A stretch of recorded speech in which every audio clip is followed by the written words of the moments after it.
Bonjour à tous, donc on se retrouve de nouveau pour analyser mes premières parties. On est maintenant à la ronde 4 du championnat de Bretagne en 2007 en catégorie pupillette. On avait analysé la dernière fois la ronde 3 où j'avais perdu contre l'une des joueuses les plus fortes du tournoi qui, si mes souvenirs sont bons, avait gagné le tournoi. Mais contre qui j'avais pas mal quand même réussi à rivaliser malgré ma position compliquée. Lors de cette quatrième ronde, du coup, donc j'avais les blancs, j'affrontais avec les noirs Léonie Le Bastard, qui était du coup non classé, hein, 1099, c'est qu'il était non classé. Donc sans doute sa première année de club, tout comme moi, c'était également ma première année de club. J'avais déjà un classement, je suppose, parce que j'avais déjà dû faire suffisamment de parties. C'est vrai que je jouais déjà pas mal en compétition. Donc j'avais dû faire suffisamment de parties pour être classée par rapport à elle, qui en avait peut-être fait un petit peu moins que moi du coup. Et donc j'ai les blancs, on va regarder tout de suite cette partie. Est-ce que je vais réussir à gagner cette fois-ci ou pas? Actuellement, donc j'étais à 1 point sur 3. J'avais perdu 2 parties et j'en avais gagné une. Et donc là, c'était la quatrième ronde. Et donc, on va commencer tout de suite l'analyse de cette partie pour de nouveau analyser les erreurs que font les débutants pour s'en inspirer et ne pas faire les mêmes dans vos parties. Donc, je jouais E4 à l'époque, pas de surprise, je jouais toujours la même chose. Mon adversaire joue E5 également sans surprise, donc je commence souvent par ça. Quand on débute, c'est les coups logiques, on prend le centre, on permet à nos pièces de sortir. Je joue ici cavalier F3, elle joue cavalier C6, et donc je joue fou C4, l'italienne. Elle joue ici fou C5, et ici je continue du coup par cavalier C3. Donc ce que je jouais toujours à l'époque, je sortais mes pièces, j'avais pas vraiment, je connaissais pas plus l'ouverture, hein, je jouais en théorie de l'italienne, mais je ne connaissais absolument pas la théorie de l'italienne, hein. Je sortais mes pièces, je roquais, je respectais les grands principes. Justement, au lieu de KVC3, si vous commencez vos parties comme ça, vous pouvez tenter de jouer plutôt avec C3. Pourquoi C3? C3, ça peut être très intéressant pour essayer de pousser ensuite en D4 votre pion et obtenir le centre, essayer de supprimer son pion central. Et ça peut vous aider également d'avoir un jeu un petit peu plus ouvert. Si vous allez en D4, vous allez provoquer les échanges de pions et donc vous allez forcément avoir une colonne qui va s'ouvrir, ce qui va vous aider à jouer vos tours. Souvent le souci ici, c'est quand on joue avec les C3, tous les pions ont tendance à rester sur l'échiquier, on peut avoir un peu plus de mal à du coup trouver des échanges pour ensuite activer les tours et donc on peut se retrouver vite bloqué. Donc si vous jouez ça et vous avez des problèmes pour activer vos tours, dans ça, ce que je vous recommande, c'est de tenter la variante avec C3 et de pouvoir jouer avec D4 pour ouvrir plus facilement et embêter tout de suite un peu plus les noirs, hein. Vous allez créer des petites menaces. Donc ok, je joue avec les C3. Elle joue avec cavalier F6, prépare le roc, hein, totalement symétrique la position. Et je joue du coup D3. Et là, elle va jouer un coup un petit peu surprenant. Elle va jouer ici H6. Un coup qu'on avait déjà vu dans mes précédentes parties, dans une partie que j'avais gagnée justement, où mon adversaire avait également joué H6 dans une position similaire. Quelle est l'idée? Il faut toujours se demander si vous trouvez l'idée. Effectivement, H6, c'est pour empêcher le fou de venir en G5, qui aurait pu venir clouer ce cavalier, vu qu'il y a la dame derrière. Donc, H6 ne sait pas jouer au hasard, c'est pas qu'elle ne sait pas quoi jouer, il y a une idée, sinon elle aurait probablement roté ou joué un autre clou utile. H6, il y a une idée, c'est empêcher mon fou de venir là. Mais du coup, elle perd quand même un temps pour jouer ça. Si mon fou n'avait aucune bonne case, à part G5, H6 pourrait être un très bon coup, pour justement empêcher mes pièces de se développer. Le souci, c'est qu'ici, mon fou a une autre bonne case, ça peut être la case E3, où il peut du coup se développer. On avait déjà discuté dans d'autres vidéos que si les noirs échangent, je n'ai pas peur de reprendre du pion. Même si ça va doubler mes pions, ce ne sera pas des mauvais pions doublés, au contraire, ils sont très forts. Le pion E3 permettra de bien contrôler le centre. Attendez, j'ai enlevé les flèches, il y en a peut-être un peu trop. Le pion E3 permettra de bien contrôler les cases centrales, peut-être qu'on pourra faire des 4. Et si le pion F du coup vient E3, la colonne F va s'ouvrir du côté des blancs. Donc quand on va faire petit roach, ça peut permettre à la tour de s'activer et d'être aussi un petit peu agressive. Donc ce sera très intéressant. Donc je n'ai absolument pas peur de venir en E3, au contraire, je serai très heureuse d'être ici. Donc H6, ça n'empêche pas mon fou de se développer, donc ça devient peut-être une petite perte de temps, à moins que le fou G5 était une grande menace, mais c'est pas forcément le cas. Ici, avec les noirs, qu'est-ce qu'il faut faire? En fait, effectivement, fou G5 peut être pénible si ici on roque avec les noirs. Ici, je ne conseille pas de roquer avec les noirs. Pourquoi? Parce que effectivement, la fou G5 va arriver, cloue le cavalier, et là, les noirs, imaginons, ils vont se développer classique, hein, ils vont faire D6 pour essayer de sortir leur fou. Là, vous pouvez essayer de chercher comment est-ce qu'on peut profiter de la pièce clouée du cavalier F6. N'hésitez pas à mettre en pause si besoin, nous on regarde ça du coup. Quand il y a une pièce qui est clouée, un réflexe à avoir, c'est se dire, ok, est-ce que je peux pas attaquer cette pièce clouée parce qu'elle ne peut pas s'enfuir, sinon on gagne la dame derrière. Comment est-ce qu'on pourrait attaquer ce cavalier? On pourrait rajouter notre cavalier en D5 et l'attaquer une deuxième fois. Et là, les noirs ont un souci. Ils ne peuvent pas rajouter de pièces pour le défendre. Le fou de case noir ne peut pas reculer, il y a le pion. Et pourquoi c'est un souci? Parce qu'on peut se dire, bah ok, le cavalier est quand même protégé 2 fois, il y a le pion qui protège. Bah, c'est juste que les noirs n'ont absolument pas envie de bouger ce pion pour reprendre. Pourquoi? Parce qu'après, ça va affaiblir le roi. Donc imaginons, je vais faire un coup peut-être de développement, par exemple, ils vont venir là pour essayer de faire la même chose. Et bien là, vous prenez, vous faisiez échec. Pion prend.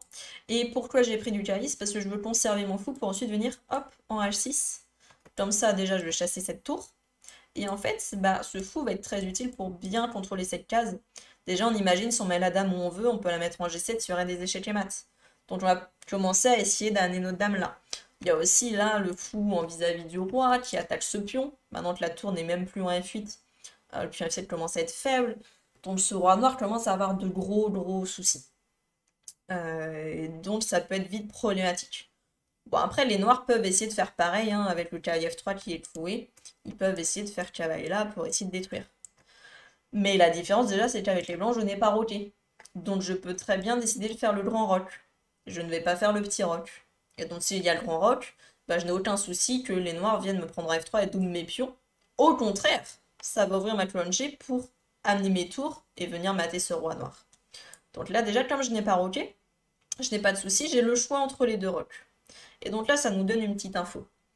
Si les noirs, du coup, redoutent ça, et ils doivent redouter ça, hein, faut surtout pas qu'ils arrivent dans cette position avec le roi détruit, c'est trop dangereux, on gagnerait assez rapidement avec les blancs, il faut redouter ça.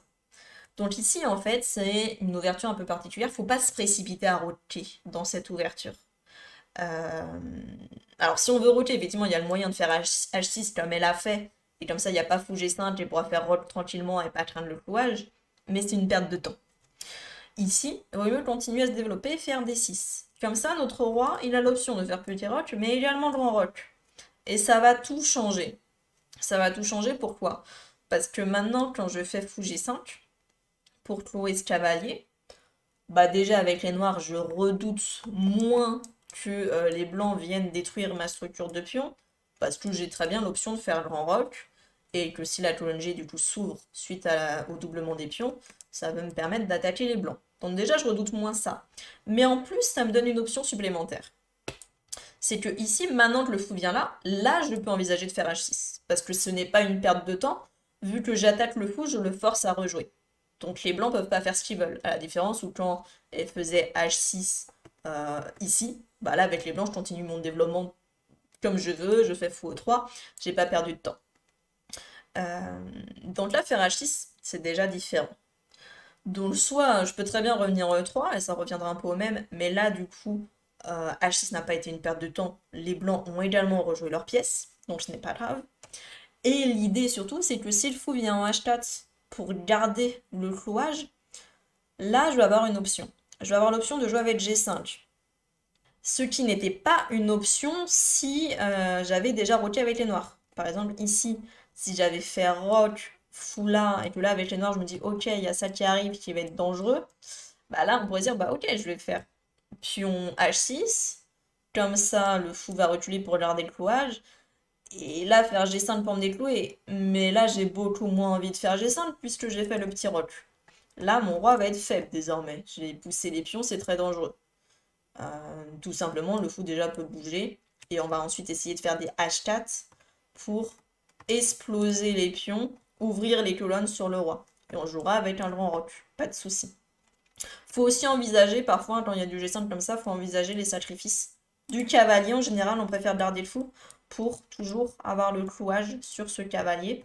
La dame qui peut arriver, qui peut attaquer. Ça peut être intéressant et parfois on peut récupérer nos pièces ou aller mater le roi.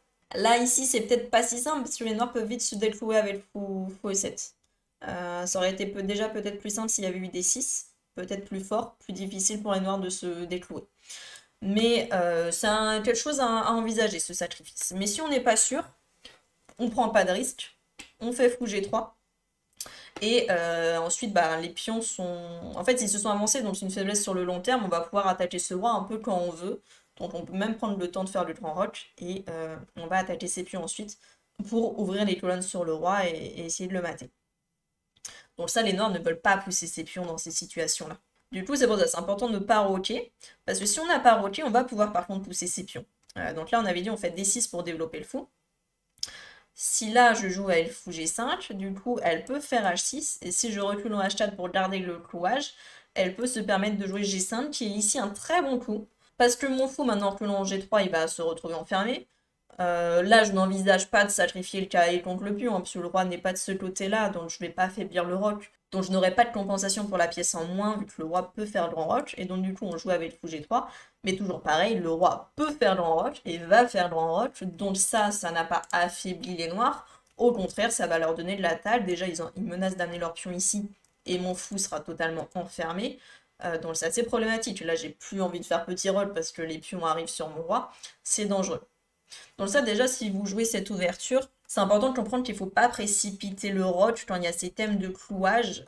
Si vous avez l'option des deux rocs, bah, gardez l'option pendant un petit moment.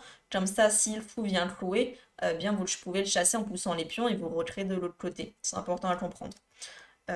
Donc elle ici, elle fait H6, ce qui est dommage, hein, elle perd un temps, elle aurait dû faire D6 et attendre de voir si je joue avec le petit roc ou le grand roc en fonction de comment je joue aussi. Donc H6, donc là je suis contente, elle a perdu un temps. Donc moi ici je fais petit roc, du coup il faut que je sois vigilante si jamais le fou, pareil, arrive en G4 pour me clouer, et pour essayer de faire la même chose, hein, fou G4, suivi de cavalier D4 pour menacer ce cavalier et essayer de me forcer de prendre du pion pour affaiblir mon roi. Donc je dois être vigilante. Mais là, par exemple, si elle fait déjà D6, bon bah j'ai l'option de faire H3 et son fou va pas venir. Ok, donc c'est pour ça que je me suis permise de faire le petit roc. Elle fait du coup de même, petit roc. Et moi, bah, quand je ne veux pas développer mon fou en G5, on a dit on va développer le fou en E3. J'ai pas de souci de le développer là, je n'ai absolument pas peur qu'elle me prenne pour doubler les pions. On a dit c'est très fort, ces pions centraux, on va mieux contrôler le centre, on va activer la tour. Ça m'arrangerait qu'elle me prenne, donc elle n'a pas envie de me prendre. Elle ne l'a pas fait d'ailleurs, hein, elle a bien choisi. Et je lui pose une question parce que j'attaque son fou. Donc on avait déjà vu ça aussi dans une précédente vidéo. Elle a ici plusieurs options. Les options en général c'est soit fou B6. Comme ça pareil je n'ai pas spécialement envie de prendre parce que là doubler les pions c'est des beaux pions doublés, ça va activer sa tour sur la colonne et ramène un pion vers le centre. Donc ça ne m'intéresse pas. Donc on pourrait garder les fous comme ça en vis-à-vis. Elle peut aussi jouer D6, parce que là, pareil, c'est des pions doublés qui peuvent être intéressants. Ça permet au noir de bien contrôler cette case. Peut-être ensuite essayer de mettre un cavalier ici. Attention quand même à ce pion qui s'est affaibli, hein. Je l'attaque une fois, c'est protégé que par le cavalier, il peut pas s'en aller comme il veut. Mais ça peut être envisageable et intéressant pour aussi ouvrir un peu les colonnes pour réussir à faire jouer les tours. La dame va essayer de venir là, la tour ici. Le fou peut se développer en E6. Et ils essayent de bien profiter de la colonne D et en particulier la case D4.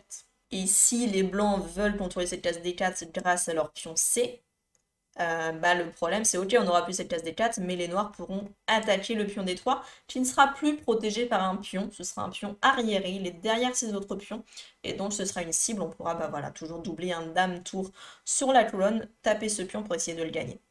Donc ça peut être également une option avec les noirs si vous jouez cette ouverture. Donc ici, voilà, c'est les deux options en général, fou B6 ou D6. Ici, elle va jouer un coin un peu particulier, elle va jouer fou D4, qui effectivement sauve son fou, le protège, mais perd un peu un temps parce qu'elle joue une deuxième fois sa pièce par rapport à D6 qui continue le développement des noirs. Après, c'est vrai que j'avais proposé fou B6 qui perd également un temps. Mais on voit le fou B6, si les blancs prennent, ça arrange les noirs, ça développe, enfin ça active leur tour. et ça ramène un pion vers le centre. Fou D4, faut se demander est-ce que ça arrange les noirs? Si on prend, qu'est-ce qu'ils obtiennent? Donc pareil, n'hésitez pas à mettre en pause pour vous poser la question, prendre votre temps. Est-ce qu'on a intérêt à prendre ici au centre avec les blancs? Comment? Est-ce que vous voulez jouer autre chose ou pas? Alors, donc moi ici dans la partie j'ai décidé de prendre ce fou. Faut pas que je le prenne n'importe comment par contre, hein. Attention, ici il y a un petit piège. On serait tenté de vouloir prendre le fou avec le cavalier pour gagner la paire de fous. Attention, c'est une grosse erreur, c'est sans doute ce qu'elle espérait. Elle peut faire du coup pion prend et fourchette de pion entre le cavalier et le fou, hein. Le pion est bien protégé par le cavalier, donc je perdrai une pièce. Donc je ne peux absolument pas jouer ça. Attention à ces petites tactiques. Donc ça, ce n'est pas possible. Donc si je veux prendre au centre, je suis obligée de prendre du fou. Je n'ai pas le choix si je veux prendre au centre. Après, je peux toucher à rien. Je suis obligée de prendre du fou. Et donc, il faut se demander qui est-ce que ça arrange. Finalement, si je prends du fou, on se rend compte que elle va reprendre du pion. Alors, il y a différentes zones possibles. Soit elle prend du pion tout de suite, soit elle veut prendre du cavalier, je reprends et prendre du pion. Bon, on voit que dans les deux variantes, dans tous les cas, j'arrive, si je le souhaite, à amener son pion E en D4 et donc doubler ses pions. Alors, faut se demander si c'est intéressant, parce que le pion en D4, il rentre quand même dans mon camp, il va contrôler D4 chez moi, et il va chasser mon cavalier C3, donc ça peut sembler embêtant. Par contre, son pion D4, il va peut-être se retrouver un petit peu seul. Donc ça, il faut regarder. Si le pion arrive en D4, ça attaque mon cavalier, donc on peut se demander où est-ce que je peux bouger mon cavalier, est-ce que je peux lui trouver une case intéressante, et est-ce que je peux venir éventuellement embêter ce pion D4, parce que je ne veux pas que le pion des noirs reste ici, sinon ça va trop restreindre la mobilité de mes pièces. Donc est-ce que je peux l'embêter? Et là, bah, vous êtes peut-être rendu compte que oui, je peux soit mettre mon cavalier en E2 et réattaquer le pion, soit mettre mon cavalier en B5 et réattaquer le pion. Et là, il faut que les noirs trouvent un moyen de le protéger une nouvelle fois, ou bien ce pion sera perdu. Et on peut finalement voir que c'est pas si simple pour les pièces noires de venir à la défense. On va voir ça, mais c'est pour ça que j'ai décidé d'échanger, parce qu'en fait, je me suis dit, bah, le pion, je vais probablement le gagner. Ici, elle a fait pion point, et donc justement, j'arrive à gagner le pion, vu que j'ai fait pion point, parce que je fais cavalier B5, j'attaque deux fois ce pion, et il n'y a vraiment aucune pièce noire qui peut venir le défendre. Donc je le gagne. Elle aurait peut-être pu tenter plutôt cavalier prend, comme ça quand je reprends pion prend, et que maintenant j'attaque le pion, soit avec cavalier B5, soit avec cavalier E2. Plutôt cavalier B5, on va être un petit peu ambitieux. Il y a C5 qui peut protéger le pion, vu qu'elle a enlevé le cavalier C6. Mais est-ce que finalement c'est un coup qu'elle a vraiment envie de faire? Du coup, ça va me libérer la case D6 pour le cavalier, où je peux être embêtant. Pour ça aussi, je préfère venir en B5 plutôt qu'en E2. En B5, il peut venir embêter les pièces noires. Et il est pénible, je peux essayer de faire E5 pour stabiliser mon cavalier, chasser le sien. Si jamais mon cavalier est en danger, par exemple avec dame E7, E5, bah, je me ferais prendre. Mon cavalier n'a pas trop de cases de fuite, alors je pourrais éventuellement fuir en F5, attaquer la dame. Mais après, il pourra toujours peut-être se faire embêter. Il y a le fou quand même dans le viseur. Mais donc, sinon, je peux prendre le fou. Et comme ça, je vais créer une position avec un déséquilibre fou contre cavalier. Et mon fou est quand même très actif par rapport à son cavalier qui peut pas spécialement bouger. Donc j'aurai une meilleure pièce mineure qu'elle. Donc bon, pour être sincère, je ne pense pas que j'avais envisagé tout ça à l'époque. Je n'avais pas le niveau ni les connaissances. Mais ce que j'avais dû voir, c'est qu'effectivement, le pion D était difficile à soutenir. Je ne sais pas si j'avais envisagé le coup C5 qui le protégeait. Mais j'ai vu qu'il était difficile à soutenir et que je pouvais l'attaquer, que ça faisait une cible. Et effectivement, on voit le C5, ça affaiblit la case D6. Donc, on va pas forcément venir en E2, parce que du coup, C5, là, ça consolide bien. Mais donc, plutôt venir en B5 dans ce cas, elle protège C5, et hop, on rentre dans le coin adverse. Mais du coup, ce qui s'est passé dans la partie, c'était d'autant plus simple, parce qu'elle a pris direct du pion. Mais donc, je fais cavalier B5, et là, elle peut pas faire C5 pour défendre, et donc, je gagne le pion au coup d'après. Elle a du coup joué ici D6 pour développer ses pièces, et donc, je récupère le pion. Je récupère avec mon cavalier B1 plutôt, vu que celui-ci peut vite être chassé par un coup comme A6. Je préfère le replacer, tandis que mon cavalier F3 est plutôt stable. Elle a décidé du coup de me prendre, et donc c'est mon autre cavalier qui reprend. Et donc j'ai un pion de plus. pas n'importe quel pion, c'est un pion central. Donc là, j'ai actuellement deux pions au centre, contre elle, un seul. Donc je peux peut-être essayer de prendre le centre, d'avancer au centre pour l'embêter. Donc on a pris l'avantage avec les blancs. Alors ici, elle va jouer fou G4, coup intéressant pour développer son fou et attaque madame. Alors ici, il y a plusieurs manières de réagir. J'ai peut-être pas choisi la meilleure, hein. Le plus simple ici, j'ai la dame d'attaquer et c'est pas encore développé. Bah, le plus simple c'était de la bouger, dame D2. Je développe ma dame et je relie mes tours. Ça c'était le plus simple. Mais j'avais une autre idée en tête. Moi, ici j'ai joué, ce qui n'est pas bête, hein. J'ai joué ici F3. J'ai joué F3 qui est intéressant. Chasse le fou. Je me disais finalement son fou est quand même actif. Donc là, je vais le forcer à aller haut de part et il n'a pas vraiment de bonnes cases. En E6, hein, c'est contrôlé par mon cavalier mon fou, donc il se ferait manger, ça irait pas, il perdrait un pion. Donc il va être obligé de reculer soit en D7, mais du coup il rentre chez lui, il est passif, soit en H5, ce qu'elle va décider. Mais du coup son fou est quand même bien enfermé, il va plus trop pouvoir s'activer à cause de mes pions. Donc c'est ce que je voulais obtenir. Et aussi garder l'initiative, là c'est de nouveau à moi de jouer avec les blancs. Tandis qu'avec Dame D2, je ne fais pas de menace et les noirs peuvent faire ce qu'ils veulent et peut-être continuer leur développement. Donc F3 c'est un coup intéressant. C'est un coup intéressant, ça provoque H5. Et du coup, je vois que mon idée, justement, plutôt de jouer avec Dame D2, je voulais jouer avec Dame E1, profiter du pion F avancé pour sortir par là et me mettre en face du roi. Donc c'est pas bête du tout. Après, j'ai plus mon fou de case noire. Avec mon fou de case noire, ça aurait été fort, hein, parce que la dame en face du roi, le pion G aurait été cloué, et j'aurais du coup pu prendre H6 qui n'aurait plus été protégé. Là, c'est pas le cas, donc la dame en face du roi va pas forcément faire de gros dégâts, mais on peut déjà envisager, si je mets la dame ici en face du roi, peut-être que je peux continuer mon attaque avec cavalier F5 et menacer mat en G7. Donc c'était probablement mon idée du coup à l'époque. Donc F3 intéressant. F3 très intéressant. Attention, peut-être certains se sont dit ah F3 ça affaiblit le roi. Bon, faut regarder concrètement, est-ce que quelqu'un peut m'attaquer sur cette diagonale noire? Les noirs n'ont plus de fou de case noire, donc déjà ça va. Il n'y a que la dame qui pourrait venir un jour, mais bah, je peux anticiper et bouger mon roi en H1 si je vois qu'il y a des problèmes. Donc c'est pas spécialement dangereux. Mais attention quand même à cette dame qui pourrait être en B6, venir attaquer mon cavalier qui n'est pas protégé, qui se retrouverait cloué, et mon pion B2. Donc ça peut être une menace. Si par exemple les noirs font C6, il faudrait que je fasse attention. Alors ici, qu'est-ce qu'elle va jouer? Elle va jouer ici avec D5. D5 intéressant. Son pion est suffisamment protégé, deux fois, attaqué deux fois. Son idée, c'est peut-être que maintenant que j'ai ma dame en E1, elle veut essayer d'ouvrir la colonne E, tu vois. Si je prends, elle pourrait faire tour E8, c'est venir prendre la colonne et attaquer ma dame. Donc ça peut être son idée. Bon, j'aurais quand même pu prendre, je pense, en D5, c'est pas forcément très dangereux. Mais du coup, j'ai préféré bouger pour pas lui permettre de faire ce qu'elle souhaitait. Donc intéressant, fou B3. Ok. Effet du coup, d'autant plus que là, du coup, si elle prend maintenant E4, je sais pas si c'était mon idée, mais je peux reprendre du pion F, qui permettrait à ma tour de s'activer pour attaquer le cavalier et donc le roi en parallèle, le pion F7 derrière avec le fou. Ça mettrait la pression toujours plus sur ce roi noir.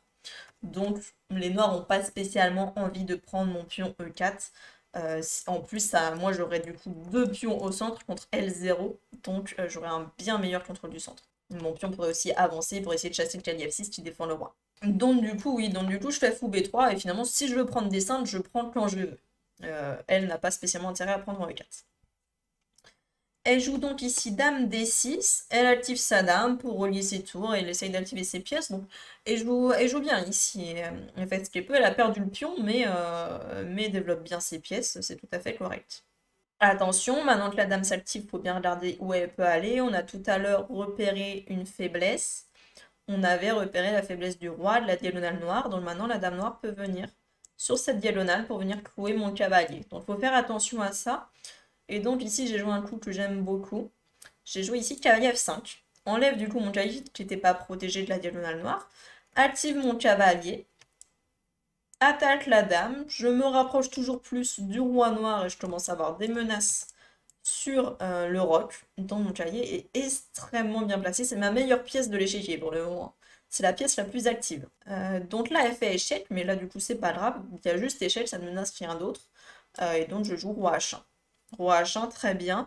J'avais peut-être mieux. J'avais peut-être mieux. Peut-être que j'aurais pu interposer D4 pour faire un coup utile, lui faire perdre du temps, garder l'initiative et doit rebouger de nouveau sa dame. Je jouerais par exemple dame B6, et là je pourrais pas faire E5, et avoir ces beaux pions centraux qui viennent chasser ce cavalier. Ça aurait été sans doute un peu plus fort. Je garde mon attaque, mon initiative, roi H1, je lui redonne un peu la main. Mais j'ai pas de faiblesse. Franchement, tout est bien protégé chez moi. Donc elle a du mal à venir m'embêter. Et du coup ici, elle va faire une autre erreur. Elle va jouer ici G6 pour chasser mon cavalier. Mais là-dessus, qu'est-ce qu'on fait? Eh bien tout simplement, on peut jouer le cavalier pour H6, tout simplement. Et on gagne un pion. Après, attention, je me demande si en fait son coup n'était pas volontaire. Je sais pas, hein, parce que je me souviens plus de la tête qu'elle a fait quand j'ai mangé le pion. Je me souviens plus de la partie, vu que ça fait depuis très longtemps. Mais vu le jeu qu'elle a eu après, Jessie c'était pas si bête, ça va lui donner du contre-jeu. Même si bon, ça fonctionne pas en théorie, mais j'aurais pu perdre avec les blancs, j'ai pas été assez vigilante. Pourquoi? Parce que là du coup je fais échec et fait roi G7. Le roi G7 attaque mon cavalier. Cavalier qui n'a pas tant que ça de cases de sortie. Parce que si je viens en G4, eh bien je repère le pion. Après, ça peut s'envisager, hein, ça active ma tour, c'est pas dramatique.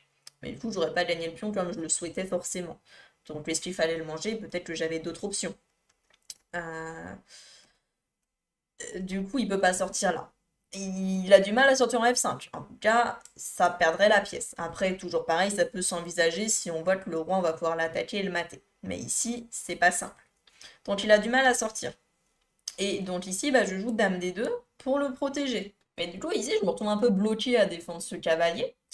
Et bon, par contre, dame D2, ça me permet aussi de la rapprocher pour attaquer le roi si besoin. Donc c'est pas spécialement passif. Ok. Mais ici, avec les noirs, elle va très bien réagir. Elle a peut-être fait l'erreur de donner le pion H6 par inadvertance. Je sais pas si c'était volontaire ou pas, je me souviens plus. Imaginons que c'est une erreur, qu'elle avait pas fait gaffe. Eh bien, elle a quand même réussi à voir le côté positif des choses et de voir qu'est-ce que ça lui avait donné, qu'est-ce qu'elle avait obtenu après avoir perdu ce pion. Et bien, ce qu'elle a obtenu, c'est quand même une colonne semi-ouverte en face de mon roi pour venir m'attaquer. Et du coup, ce cavalier qui est enfermé. Donc ici, elle va très bien jouer, elle va jouer tour H8, vient attaquer ce cavalier qui est un petit peu bloqué, et se met en face de roi pour aller avoir des idées d'attaque sur ce roi et essayer de le mater. Donc c'est très fort. Et avec les blancs, il faut que je commence à être vigilante. Certes, j'ai 2 pions de plus, mais il y a encore plein de pièces, je suis pas encore en finale et mon roi a des soucis à se faire. Donc ici, mon cavalier est menacé d'être perdu, donc je le sauve, hein, j'ai pas trop de choix, donc je fais cavalier G4. Et du coup, elle le prend avec son fou pour pouvoir activer sa tour au maximum sur la colonne. Je reprends et elle reprend du cavalier. Et là, du coup, qu'est-ce que vous jouez avec les blancs? Réfléchissez, mettez en pause si besoin et nous on regarde ça. Alors, ici, avec les blancs, vous n'avez pas le choix, en théorie, parce que la tour attaque le pion et le cavalier aussi. Et surtout qu'en plus, on ne peut vraiment pas envisager de céder ce pion, parce que la dame contrôle G1. Le roi est totalement enfermé. Le moindre échec fera échec et mat, si on ne peut pas reprendre la pièce. Donc là, les noirs menacent tour prend H2, échec et mat. Donc attention. Il faut faire également attention aux échecs du cavalier en F2. Pour le moment, c'est pas possible, je contrôle la case 2 fois avec la dame et la tour et c'est protégé qu'une seule fois. Mais il faut faire attention. Je vais juste vous montrer un exemple pour que vous voyez. Imaginons que je bouge ma dame en C1, ce qui est totalement ridicule. Là, bien sûr, avec les noirs, on fait l'échec et mat avec tour prend H2. Mais imaginons que cet échec et mat n'est pas possible. Il y aurait également le thème avec cavalier F2, échec. Échec au roi, et le roi doit du coup venir en G1. Si avec les blancs, on ne veut pas sacrifier la tour contre le cavalier. Ici, ça serait le mieux, hein, de sacrifier la tour contre le cavalier, parce qu'on va voir, roi G1, ça ne va pas du tout.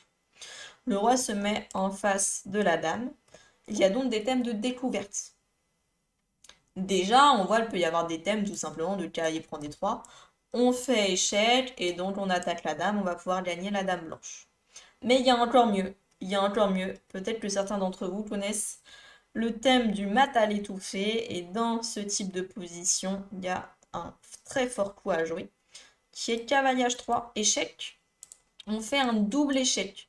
Double échec, donc les blancs ne peuvent pas prendre le cavalier parce qu'ils seraient toujours en échec par la dame. Quand il y a double échec, il n'y a toujours qu'une seule solution, c'est bouger le roi. On ne peut jamais rien faire d'autre, on ne peut pas manger la pièce parce qu'il y a toujours un échec d'un autre endroit. Donc on devrait venir là. Et là, maintenant, le très très fort coup, c'est dame G1. Échec. Force la tour à prendre, et quelle est l'idée? C'est que maintenant la tour ne contrôle plus F2. La tour est venue en G1 et immobilise totalement le roi n'a plus de place de fuite, et on fait qu'à F2. Échec et mat, le joli mat à l'étouffer. Ça c'est des thématiques à avoir en tête, hein. Ce sacrifice de dame protégé par le cavalier, on attire la tour, on bloque le roi et on arrive avec le cavalier, c'est très très fort. Donc il faut aussi faire attention à ces thèmes-là avec les blancs, attention.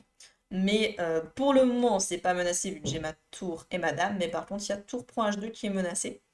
Donc il n'y avait qu'un seul coup possible avec les blancs pour défendre, c'était le coup H3. Coup que je n'ai pas joué, malheureusement. Après, malheureusement, elle n'a pas bien réagi non plus, donc ça allait pour moi. Mais ici, il fallait à tout prix jouer H3, je n'ai pas d'autre coup. Qu'est-ce que j'ai joué à moi à l'époque? Je pense que je n'avais peut-être pas vu cette menace sur H2. J'avais pas dû voir que le cavalier attaquait, j'imagine. J'ai dû me dire ici, bah, cavalier prend pion, c'est logique, enfin, il récupère juste un pion, et donc j'ai pas dû me demander qu'est-ce que ce cavalier menace désormais. Et donc j'ai été un petit peu focus dans mon attaque et j'ai joué le coup de dame F4, qui est pas bête en soi, effectivement, je crée une menace forte sur le pion F7. Mais ça aurait été un bon coup si les noirs n'avaient pas eu de menace. Mais là, ça ne va pas. Peut-être aussi que je me suis dit, je sais pas, hein, je sais pas ce que je me suis dit, peut-être que je me suis dit dame F4 ça protège H2 donc tout va bien. Mais bah, c'est ridicule. C'est ridicule comme raisonnement parce que tout simplement les noirs prennent, tour prend H2, le roi peut pas s'enfuir, donc je suis obligée de reprendre, et donc je perds la dame contre cavalier tour, certes, mais j'ai quand même donné ma dame. Ma dame est plus forte que le cavalier tour. Et en plus, je continue à me faire embêter, il y a tour échec, je pense que je vais vite me faire mater. La dame va arriver, enfin ça va pas du tout. Bon, donc du coup, ici, dame F4 n'est vraiment pas bon, puisqu'il y a tour prend H2, j'avais pas dû voir cette menace des noirs, je ne sais pas, ou mal calculé. Mais après, sinon, c'était une bonne idée tactique, parce que comme je l'ai dit, ça attaque F7, mais ça attaque également le cavalier, donc en fait, ça fait une fourchette et elle ne peut pas sauver les deux parce que sur cavalier F6, bah, tout simplement je peux prendre, il n'est pas suffisamment protégé, il y a ma tour. Donc ça ne va pas. Bon, faut ici qu'elle fasse tour prend H2 bien sûr et elle est gagnante, mais comme elle n'a pas vu ça, bah ici elle avait un problème, elle n'a pas réussi à sauver les deux et donc elle a joué ici tour H4 qui est pas bête, elle se met en face de ma dame, mais sa tour également n'est pas protégée, donc attention à ces deux pièces pas très bien protégées. Et ici bah du coup je fais dame prend F7 toute contente. Donc j'attache son roi, je détruis son rôle, le roi du coup monte en H6, il commence à être moins bien protégé. Toujours pareil, il faudrait ici que je fasse H3 juste pour me débarrasser de la menace sur H2, pas me faire mater. Bon ici je fais dame F4, échec, mais du coup j'aurais pu avoir des problèmes s'il se rendait compte de cette menace en H2. Ici, vous pouvez réfléchir à qu'est-ce qu'il faudrait jouer avec les noirs. Voilà, ici, il faudrait jouer ici normalement G5, attaque la dame, et donc ne laisse pas le temps au blanc de jouer H3. Et le truc, en fait, c'est que je n'ai plus d'échec avec ma dame, parce que la case F6 est contrôlée par le cavalier. D6, bah, c'est protégé par le pion la dame, et F8, c'est contrôlé par la tour. Donc je n'ai pas d'échec pour réussir à faire un échec intermédiaire et avoir le temps de faire H3. Donc là, j'aurais été avec des gros problèmes, parce que bah, je vais perdre la dame, ou je vais me faire mater en H2, enfin, ça ne va pas du tout. Heureusement, elle n'a pas joué ça. Enfin, elle a toujours pas vu, je pense, cette attaque en H2. Et donc ici, elle joue roi G7. Et là, je m'en suis peut-être rendu compte. Ou alors, c'est par miracle que j'ai joué ce coup, parce que ici, j'ai joué H3. Peut-être que c'était juste pour attaquer le cavalier, puisque je me suis dit, il est cloué vu qu'il y a la tour non protégée derrière. Mais peut-être je m'étais aperçue aussi de la menace. Je ne sais plus. Elle fait du coup ici G5 pour protéger sa tour et pouvoir essayer de bouger peut-être son cavalier. Actuellement, je ne peux pas manger son cavalier puisque mon pion est cloué, il y a quand même sa tour. Mais bon, G5, bah, le pion n'est pas protégé. Donc j'ai pris. Et là, je suis très bien. Je fais la fourchette, roi. Et donc je suis très bien, la partie va se terminer. Elle fait ici roi H7. Et là, vous pouvez, si vous voulez, remettre en pause pour essayer de trouver un meilleur coup que ce que j'ai joué. Alors, il y a plein de coups qui gagnent, mais vous pouvez essayer de voir comment gagner le plus vite possible. Moi, ici, du coup, qu'est-ce que j'ai fait? J'ai été gourmande, hein, j'ai pris la tour pour avoir la tour en plus et ensuite aller attaquer le roi et le mater. Bon, ce qui est très bien, ce qui gagne, mais en réalité, ici, je pouvais gagner en deux coups. J'avais un échec et mat en deux coups. Est-ce que vous l'avez vu? Tout simplement, tour F7 échec, on ramène une nouvelle pièce à l'attaque, on met la tour sur la 7ème rangée, c'est toujours très fort. Le roi est obligé d'aller en H8, pas d'autre case, et dame G7, échec et mat. Donc ça aurait été plus efficace, c'est toujours mieux, hein, parce que plus on fait traîner la partie, plus bah, il y a de chances qu'on fasse une erreur. Je peux encore peut-être donner la dame si je fais pas attention. Donc prendre en H4, ça fait durer un peu plus, même si ok, on est archi gagnant. Et ça reste un très bon coup, mais c'était mieux de mater directement. Effet du coup, ici roi G6, je prends un G4, je prends tout le monde sur échec, donc tout va bien. Et bon, je joue efficace, ici je joue tour F5, tout simplement pour aller faire un petit mat de l'escalier avec la dame et la tour. Et bah, il peut pas vraiment défendre hein, ce mat. Donc j'ai eu roi H7 et tour H5, échec et mat. Et donc j'ai gagné ici ma deuxième partie du championnat de Bretagne en 2007. Donc à ce moment-là, du coup, j'avais 2 points sur 4, si je me trompe pas, du coup. Donc voilà, j'espère que cette partie a pu être instructive. Alors on va revenir sur les points importants, sur ceux que vous devez retenir. Alors pour ceux qui jouent l'ouverture italienne, ou même pour ceux qui ne la jouent pas mais qui veulent s'inspirer des idées stratégiques, on a vu que ça pouvait être intéressant, plutôt que de jouer avec A C3, parfois d'envisager de pousser le pion en C3 pour mettre le pion en D4 et obtenir le centre. Si les noirs prennent, vous allez pouvoir reprendre du pion et avoir deux pions au centre, et votre cavalier pourra ensuite revenir en C3. Si jamais ils prennent pas, bon, au pire du pire, si votre pion reste en C3, vous pouvez toujours aller en D2. Et puis il faut aussi qu'ils trouvent un bon coup, s'ils décident de pas prendre, parce que quand vous venez en D4, hein, vous attaquez le fou, vous attaquez le pion. Donc en général, ils n'ont pas vraiment le choix, ils sont obligés de vous prendre. Mais si jamais vous avez votre pion qui est toujours en C3, votre cavalier peut se développer en D2. Dans ce cas-là, essayez de développer votre fou de case noire d'abord et ensuite faire cavalier D2 pour pas bloquer votre fou. Donc le C3 un coup intéressant dans cette ouverture, mais comme dans d'autres, hein, si on veut amener un pion au centre, ce qui est souvent utile, pensez à ce petit coup qui peut être parfois utile dans différentes ouvertures. Donc ici j'ai joué avec S3, on revient. Et donc là on avait discuté attention à ce coup H6, qui est une perte de temps. Effectivement, le clouage, il faut faire attention. Mais bah là, les noirs n'ont pas continué à se développer et nous on se développe comme on veut. Donc attention à ça. On a vu qu'en fait ça peut être ici intéressant avec les noirs de retarder le rock et de garder l'option du grand rock et du petit rock. Je rappelle, attention, si on fait petit rock, boum, les noirs vont se prendre ce clouage-là. Comme nous, avec les blancs, on peut aussi l'avoir, faut faire attention. Et pourquoi c'est dangereux ce clouage? C'est que le cavalier peut arriver très vite pour essayer d'attaquer F6 et forcer le pion G à reprendre en F6 et détruire totalement le roc. Donc attention à ça, on ne veut pas laisser faire ça. Pour ça qu'ici elle avait fait H6, mais H6 c'est trop lent, donc autant faire D6. Et comme ça on a l'option de faire le grand roc, et donc on n'a pas peur de reprendre là du pion G si on joue avec le grand roc. Au contraire, ça activera la tour, ça lui créera une colonne ouverte. Et donc là sur fou G5, on peut même jouer H6. Et si le fou recule pour garder le clouage, on peut aussi jouer G5. Et comme on n'a pas roqué, ce n'est pas grave de pousser les pions de ce côté, puisqu'on pourra faire le grand roc. Notre roi trouvera une bonne cachette. Donc, retenir ça. Donc ici, elle a fait H6, qui est une perte de temps. Attention à ses coups un peu trop lents. Donc je rock, je joue fou E3. On n'a pas peur des pions doublés si les noirs nous prennent, ça active nos pièces. On contrôle mieux le centre. Et je joue fou D4. Ici, on avait vu qu'il y avait un petit calcul, mais son pion va se retrouver tout seul au centre et on peut l'attaquer, il est difficile à défendre. Parce que ça, c'est le défaut des pions doublés. Comme c'est un pion doublé,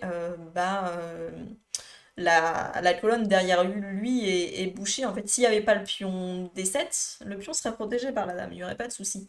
Et les tours pourraient aussi venir. Mais comme là, c'est un pion doublé, bah, les pièces ont du mal à le protéger. Et ensuite, bon, ça a été une partie, j'ai pris l'avantage avec le pion de plus. On a essayé de bien activer nos pièces. C'était pas mal ce qu'on a fait toutes les deux. Ici, il faut G4, elle essaye de s'activer. F3, qui peut être possible, pas forcément le meilleur coup, hein, j'aurais pu bouger madame, mais qui est possible, mais ça affaiblit pas trop le roi quand même. Attention de se poser la question, qu'est-ce qui se passe sur la diagonale noire? Pour le moment, la dame noire ne menace pas de venir, donc ça va. Et du coup, le fou a peu de cases, il peut pas reculer en E6, donc tout allait bien. Donc ça le bloque un petit peu, et dame E1, ça peut être F3, ça peut être une idée pour faire passer la dame et arriver en face du roi adverse. C'est une idée qu'on retrouve pas mal avec F3 ou avec F4, hein, bien sûr. Souvent on aime bien aussi jouer F4 pour aller attaquer le roi, contrôler le centre, ça peut être utile. D5, du coup intéressant, elle essaye d'activer ses pièces, d'ouvrir un peu la position pour m'attaquer. Fou B3, dame D6, là fallait que je commence à faire attention à mon roi. et au cavalier qui était sur la diagonale noire. Donc je l'ai bougé et je l'ai amélioré. Toujours les cavaliers qui peuvent arriver sur les cases F5 comme ça sont très forts pour aller attaquer les rois. Parfois même quand le cavalier en F3 et en F3, on peut se permettre de passer par la case H4. C'est une case de passage sur le bord. On sait que les cavaliers au bord c'est pas très bon, ils sont moins actifs, mais si c'est pour manœuvrer, ça peut être bien pour ensuite arriver en F5. Les cavaliers bien sûr plus actifs en F5 qu'en F3. Donc c'est souvent une case assez clé pour installer le cavalier, parce que bah, les noirs n'ont pas spécialement envie de pousser le pion G, ça affaiblirait le roi. Là dans la partie elle l'a quand même poussé, mais du coup H6 tombait. Attention quand même, elle a très bien réagi. Si son coup était une erreur, peut-être pas, peut-être que c'est ce qu'elle avait calculé, mais il y a du positif dans son erreur. Elle perd certains pions, mais par contre elle va trouver de l'activité pour ses pièces. La colonne H s'est ouverte, mon cavalier est un petit peu bloqué, donc c'était intéressant, même si c'était pas suffisant pour gagner avec les noirs. Mais ça aurait pu vu que j'ai mal réagi ensuite. Donc j'ai fait dame D2, elle active sa tour, très très bien, cavalier G4 et prend du fou pour ouvrir sa tour et également pour garder son cavalier plus que son fou. Pourquoi? Parce que le cavalier attaque H2, ce que j'avais probablement loupé. Mais elle aussi du coup. Et donc ici j'ai fait dame F4, mais attention du coup, en bien vous demander quelle est l'idée de l'adversaire, même si là je sais pas si c'était son idée, mais c'est pas parce que le cavalier vient prendre un pion et que c'est un coup on va dire logique qu'il ne faut pas se demander ok à quoi sert le cavalier maintenant, il y a peut-être une idée derrière. Et ici bah il y avait cette idée que en plus c'est pas juste prendre un pion, c'est qu'elle attaque également H2, donc fallait à tout prix faire H3. Okay.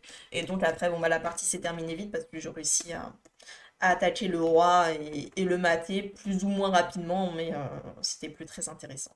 Donc voilà pour ça, n'hésitez pas à poser vos questions en commentaire si vous en avez, à revoir à votre rythme, en particulier le début de partie où je vous donne les petits conseils pour l'ouverture.